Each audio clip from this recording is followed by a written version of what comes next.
A palavra de Deus nesta noite, ela vai nos ensinar algo muito forte acerca de confiar em Deus. Eu quero falar com você hoje sobre aumentar a sua confiança em Deus, confiar mais. Hoje nós estamos aqui para aprender a confiar mais no Senhor.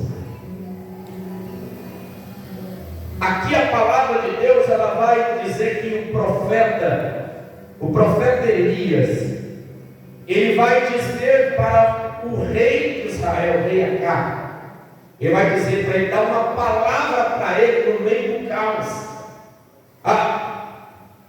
Israel estava vivendo um tempo muito difícil, irmão, porque havia muito tempo que não chovia, não tinha água, secou-se as fontes, secou-se as minas, não tinha água, e faltando água, falta também alimento. Quem concorda?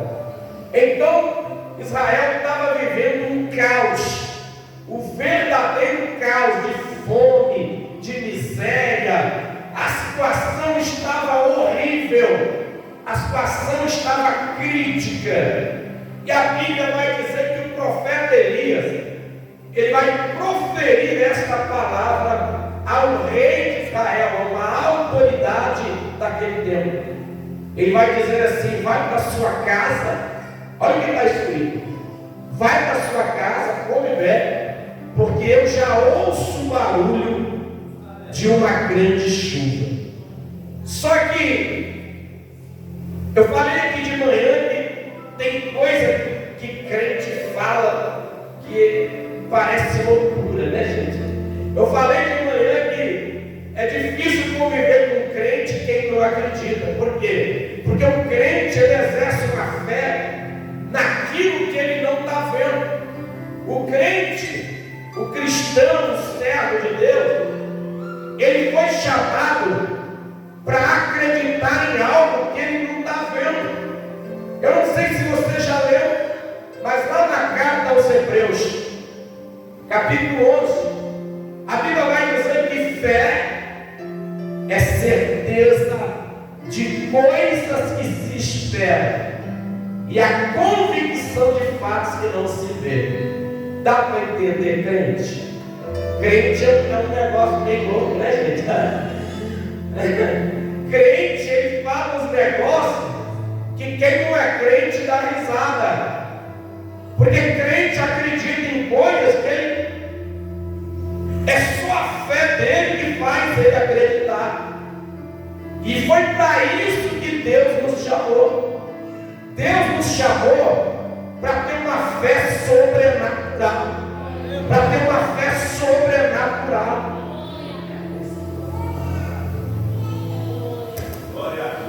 Então, quando você lê um texto como esse, quando você lê uma palavra dessa, você fica se perguntando por que Elias tinha tanta certeza que vinha chuva, se tinha 3 anos e meio que não chovia. Você já parou para imaginar? 3 anos e meio na seca, não tinha chuva, não chovia, a mina secou, as fontes secaram, não tinha água. A Bíblia vai dizer que Obadias, ele andava longe procurando água para os animais, até os animais estavam morrendo. Um caos verdadeiro. E alguém levanta e fala o quê?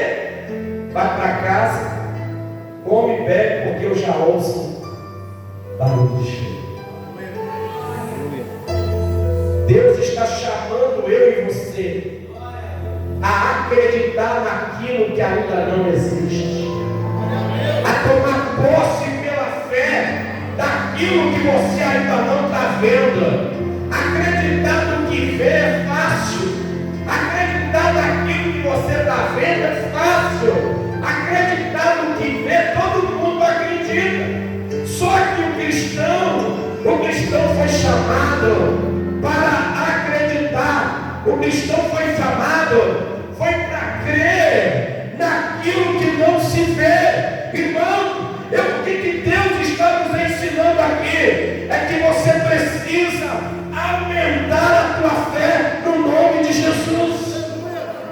Crer no nome de Jesus é você orar a Deus e você dizer: eu não estou vendo, mas eu já acredito. É a esposa orar pelo marido que ainda não se converteu e dizer assim: pela fé eu já acredito que o marido está convertido. É você, marido, que ora pela sua esposa se converter e você diz assim, você termina de orar e você diz: pela minha fé eu já vejo ele transformado. É quando uma mãe ora pelo filho e pela fé ela diz: eu já vejo o meu filho transformado. Deus está chamando uma geração para acreditar naquilo que não se vê. Jesus, certa vez, Jesus falou para Tomé, Jesus falou assim: muito mais bem-aventurado é aquele que crê antes de ver, porque Tomé teve que ver para crer, e Jesus falou que ver para crer não é nada de importante. Importante é você crer para depois ver. Tem alguém entendendo o que eu estou pregando? Então aqui a Bíblia vai dizer que num tempo de caos o rei recebe uma palavra de conforto. Deus está levantando a igreja para nesse mundo de caos que nós estamos vivendo, você carregar dentro de você uma palavra de conforto. Olha para esse irmão que está do teu lado, dê uma palavra de conforto para ele, diga para ele: vai ficar tudo bem. Diga para ele, diga para o irmão do lado, fala para ele: descanse em Deus. De repente, aleluia, de repente este irmão, esta irmã entrou nesse culto, talvez preocupado, desesperado, não sabe como que vai ser. De repente você entrou aqui e você tem uma duplicata para pagar amanhã, você não sabe como fazer. Ou de repente você veio aqui, lá na tua casa está tudo difícil e você não sabe. Deixa eu te falar, recebe nesta noite uma palavra de conforto. Recebe nesta noite uma palavra de conforto. Respira fundo e diga: vai ficar tudo bem. Vai ficar tudo bem. Então aqui o que nós aprendemos, porque o que levou o profeta Elias a ter essa confiança, o que levou o profeta Elias a afirmar com tanta certeza que havia chuva. A gente volta um pouquinho no texto, a gente volta um pouquinho na leitura e a gente vai encontrar a aplicação de um princípio, que foi o princípio que Elias aplicou, que fez ele ter certeza que a chuva viria. A Bíblia vai dizer que naquele tempo havia muitos adoradores de Baal. Para você que não sabe, para você que me assiste na sua casa, para você que está aqui, que talvez ainda não tenha certeza disso, eu quero dizer que os adoradores de Baal, eles atribuíam ao Deus Baal toda a fartura, a colheita. Eles pensavam que era Baal, que entre aspas dava a eles uma colheita farta.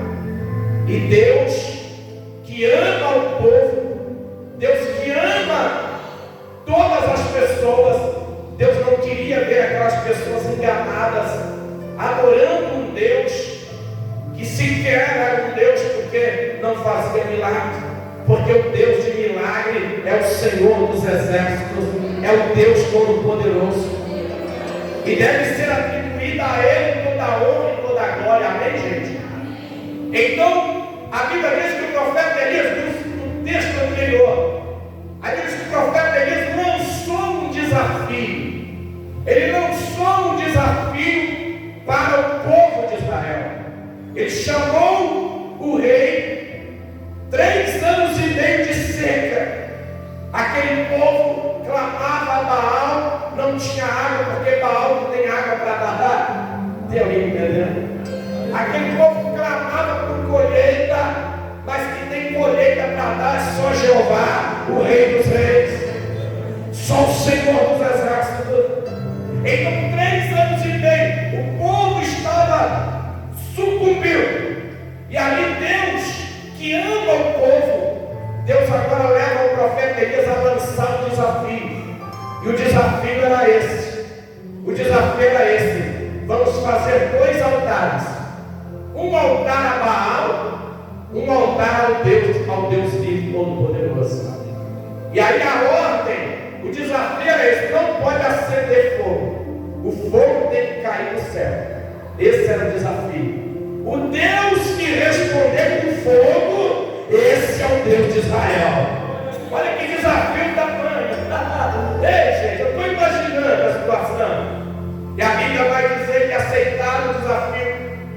E a Bíblia vai dizer que primeiro os profetas de Baal, que por sinal eram 450 profetas, fora os outros.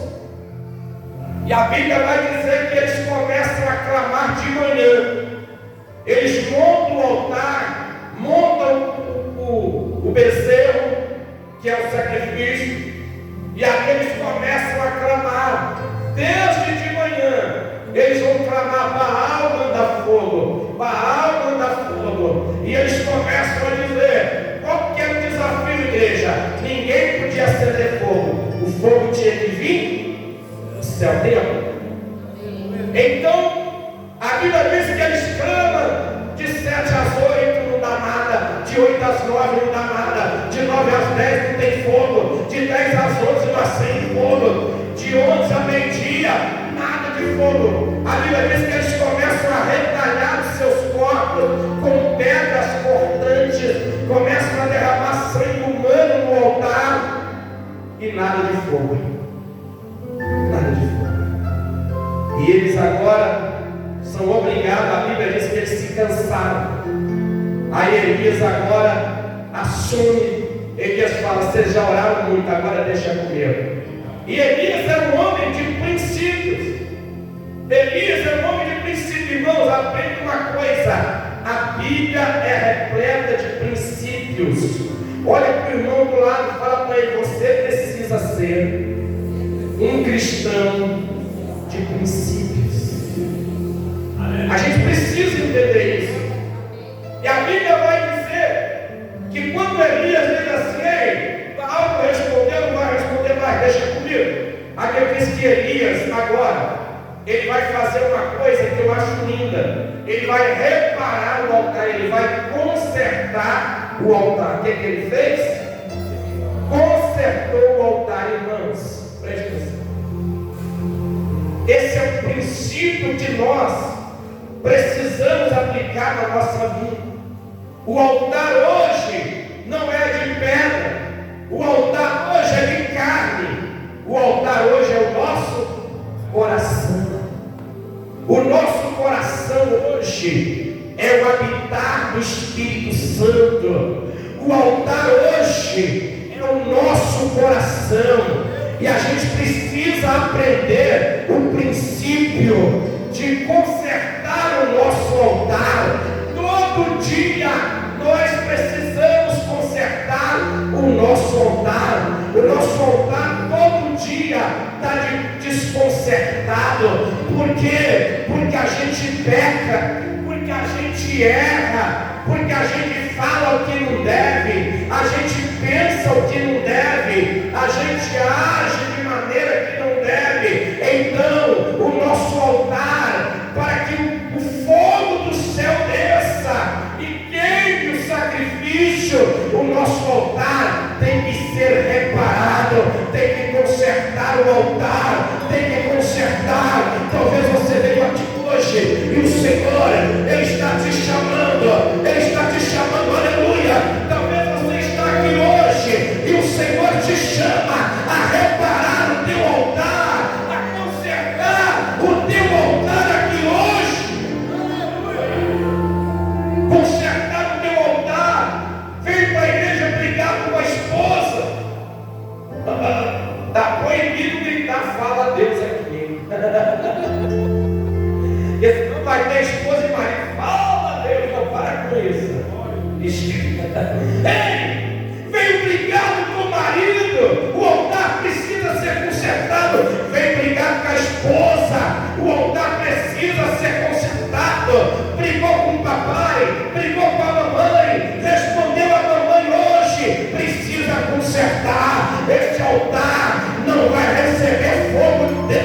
um motoqueiro inclinando perto de você, o que você pensa? Seja sincero.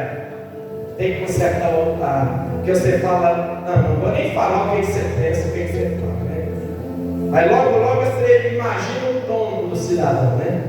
E ainda chama ele de alguma coisa, né? Você vê o seu vizinho passar pelo, você já imagina ele caindo, não, tem que consertar o altar. A gente precisa consertar o altar 24 horas. Quem concorda comigo? A gente precisa reparar o altar 24 horas. A gente tem mania, irmãos. Ei, a gente é ser humano. Ei, aqui ninguém é um robô. Quem concorda comigo? Então a gente precisa aprender. A gente precisa aprender a reparar o altar. A gente precisa aprender a consertar o altar, pedir perdão a Deus, pedir misericórdia de Deus, clamar a Deus por misericórdia. A gente precisa disso. A gente precisa, sabe por quê, irmão? Porque senão o altar vai ficar desconcertado. Você não está livre. Você não está livre de dar uma arranhada com a patroa, tá? Mas então, meu irmão, se isso acontecer, pede perdão. Você não está livre de dar uma arranhada com o papai e com a mamãe. Mas se isso acontecer, pede perdão. Conserta o teu altar. Olha para o irmão, fala com ele assim: conserta o teu altar. Diga para ele, conserta o teu altar. Diga para ele, conserta hoje. Aleluia. Senão você não vai ver a glória de Deus descer. Sabe para que existe altar de igreja? É para a gente olhar para o altar e reparar o nosso coração. O altar da igreja lembra o nosso coração, que precisa de conserto todo dia, que precisa todo dia ser consertado. Quem concorda comigo, diga amém. Talvez tem pessoas aqui dentro precisando pedir perdão, precisando de um conserto. Faça isso hoje. Não deixe para amanhã. Não deixe para amanhã. Faça isso hoje. É problema com o marido, é problema com a esposa, é problema com o irmão da igreja. Conserta hoje. Repara o teu altar.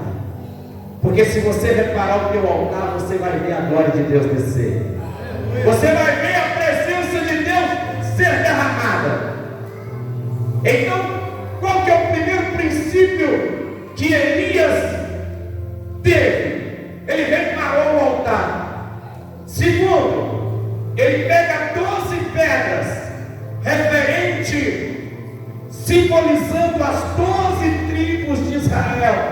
Detalhe: quem acha que Deus não é Deus de detalhe, Deus é Deus de detalhe sim.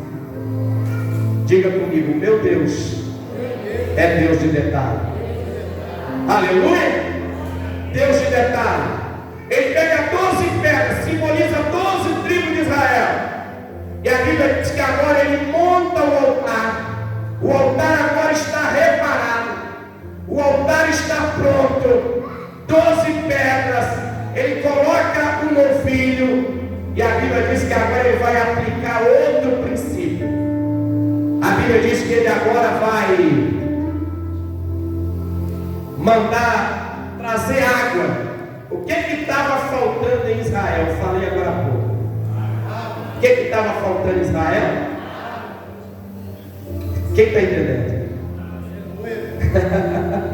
Deu para entender? Peraí, não tinha água. Só que eu quero te ensinar esse princípio, que é um princípio bíblico. Ele agora vai dizer assim: tragam água. Alguém vai dizer: que isso? O profeta está doido. Alguém vai dizer: o que está acontecendo? Não tem água e esse homem quer pôr água no altar. A Bíblia diz que ele falou: tragam água. A Bíblia diz que despejou uma vez, despejou segunda vez, despejou terceira vez. Pai e glória a Deus.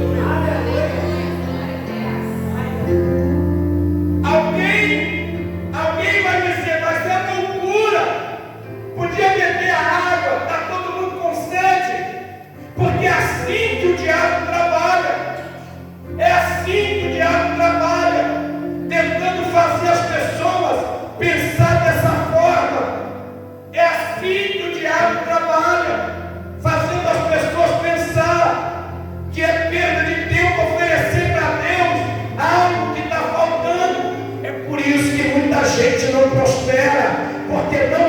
aprendeu o segredo de lançar no altar aquilo que vale muito, aquilo que é precioso. Água valia mais que ouro, e ele vai e oferece no altar justamente aquilo que faltava. O que eu quero te ensinar com isso? Que entregar para Deus, irmão, derramar sobre o altar não é aquilo que está sobrando. Tem gente que tem mania de dar para Deus, eu vou para a igreja porque meu tempo está sobrando. Não, você veio para a igreja hoje porque você precisa de Deus. Amém? Eu vou dar uma oferta para Deus porque está sobrando. Não pense dessa forma. Eu vou entregar o dízimo porque está sobrando. Não, a gente não entrega para Deus o que está sobrando. A gente tira até de onde não tem e lança no altar, e Deus faz prosperar. O que Israel precisava? Água.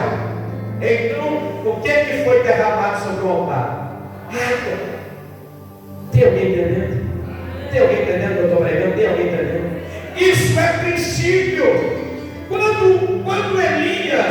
Quando Elias derrama água no altar, dentro dele ele sabia: eu estou plantando chuva. Aleluia! Oh, meu Deus! Dentro dele, ele não estava derramando água no altar, ele estava semeando uma semeadura na terra de Deus. Ele estava plantando uma semente. Por quê? Por que Elias falou com o rei? Vai para casa, come e bebe, porque eu já escuto o barulho de chuva. Por quê?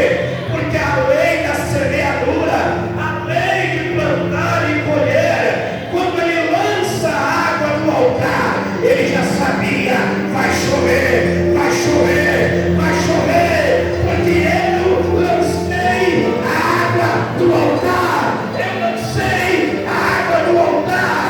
Aquilo que se planta, se colhe, aquilo que se planta, se colhe, aquilo que se planta, se colhe, aquilo que se planta, se colhe. Aprende esse princípio na sua vida, de plantar, a lançar no altar aquilo que você precisa. Aprende a confiar em Deus de uma maneira sobrenatural. Aprende a crer em Deus de uma maneira sobrenatural. A Bíblia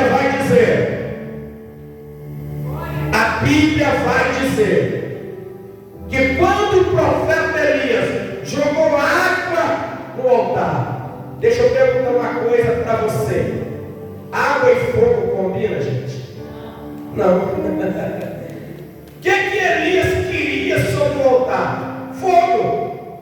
Mas ele joga o que no altar?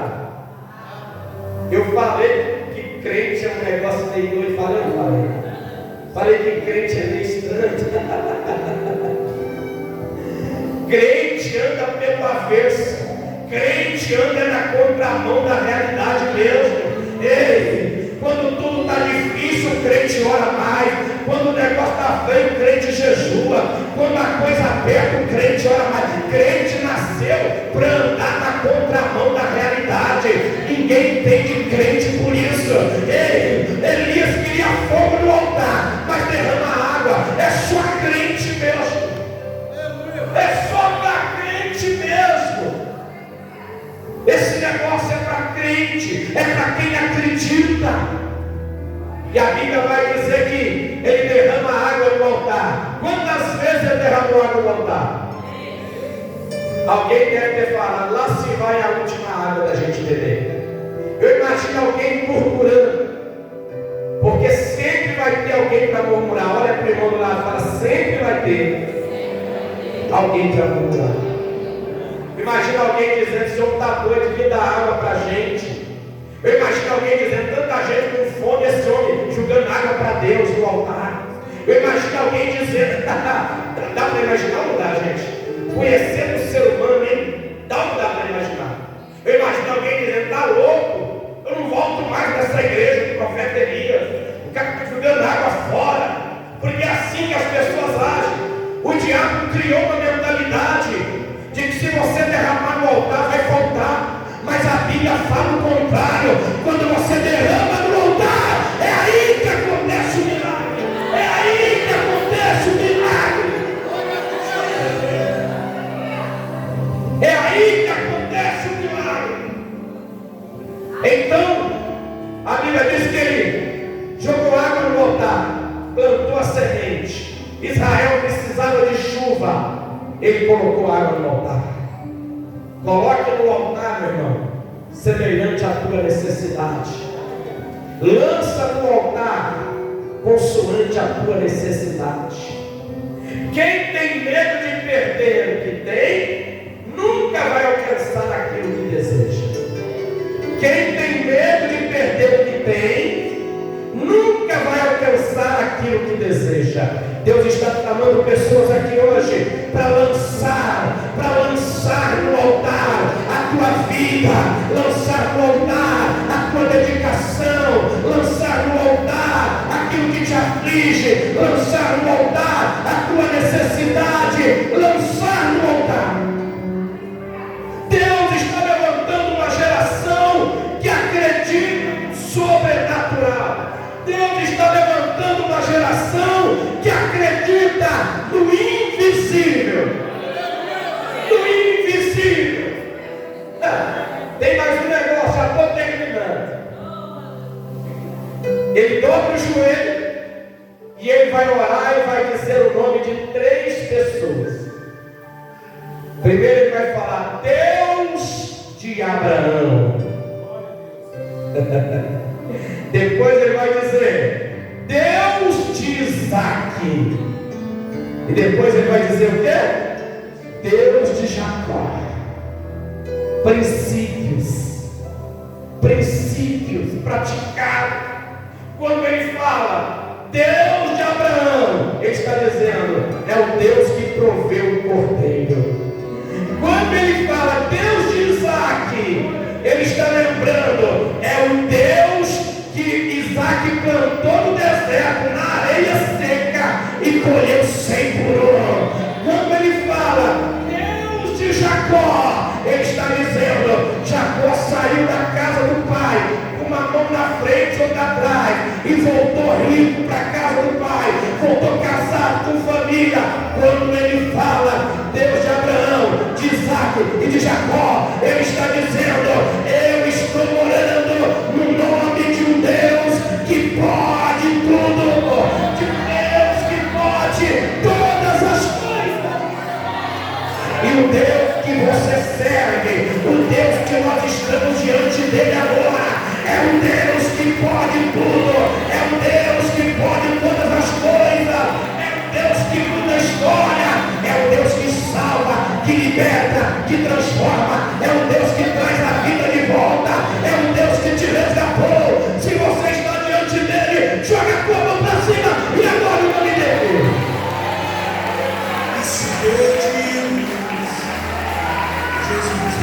Você quer adorar mais um pouquinho? Quer misturar essas palmas com glória a Deus? Mais um pouquinho? Vamos lá! Dá glória!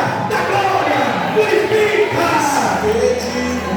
Oh, meu Deus! Aleluia! Como chuva. Oh, glória a Deus! Faz chover. Faz chover.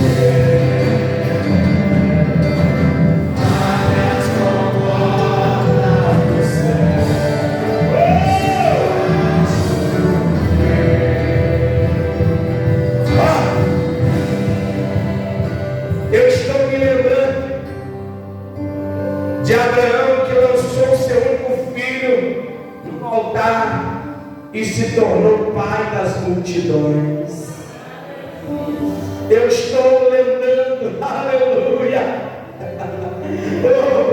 eu estou lembrando de Isaac, que lançou a semente na terra seca e colheu 100 por 1.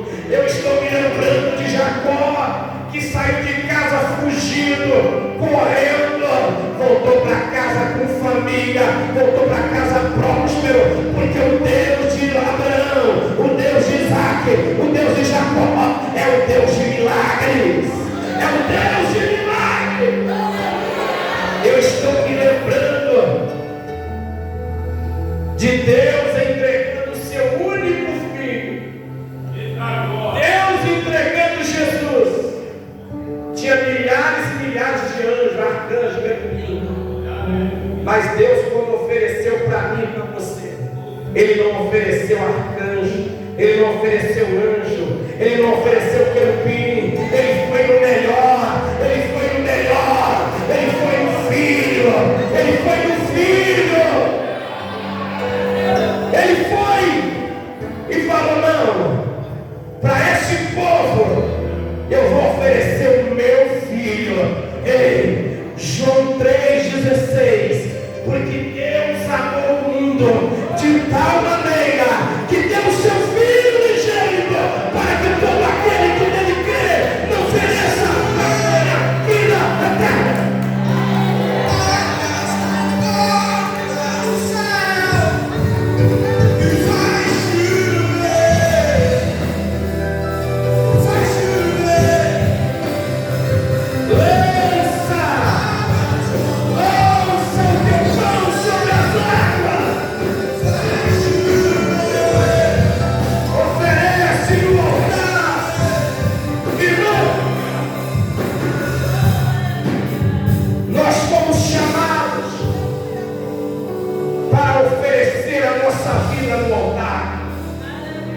Para terminar, quero perguntar para a igreja: você tem uma vida no altar? Ou você tem um altar na sua vida? Pergunta para o irmão. Pergunta para o irmão. Pergunta para ele. Me ajuda aí, pergunta para o irmão. Fala para ele: você tem uma vida no altar? Ou você tem um altar na sua vida? O que o irmão respondeu para você? E vocês sabem todos.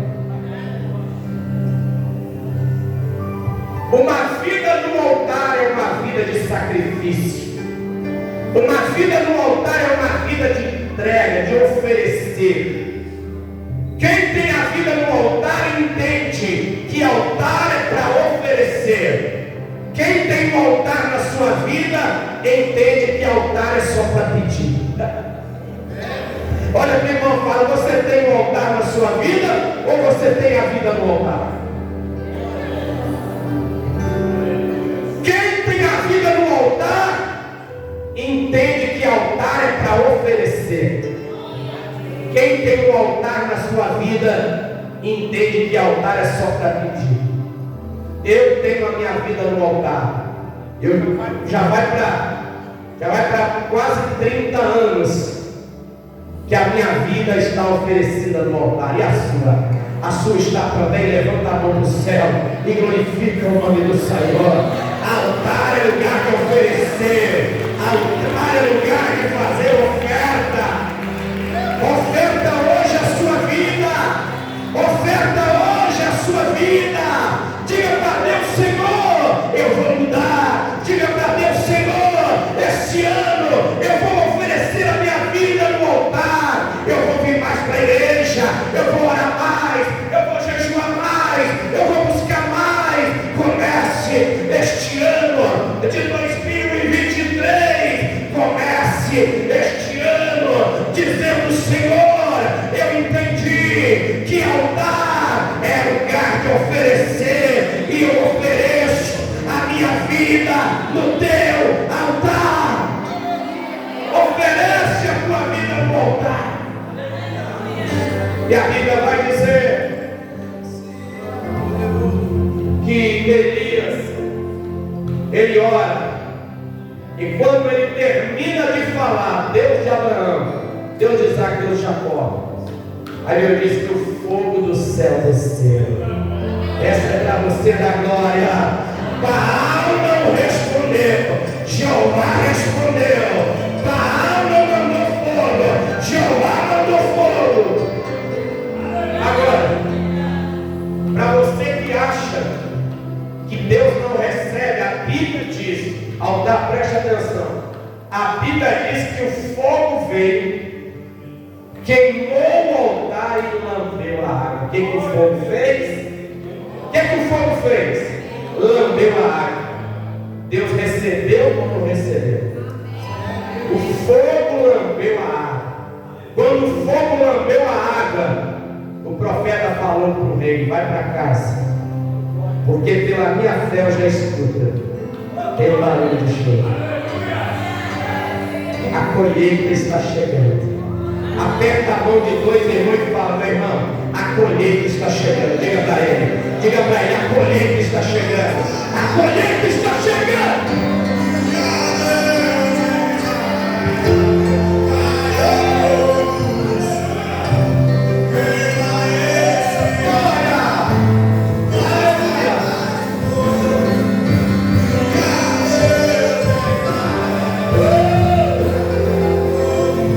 A colheita está chegando. A colheita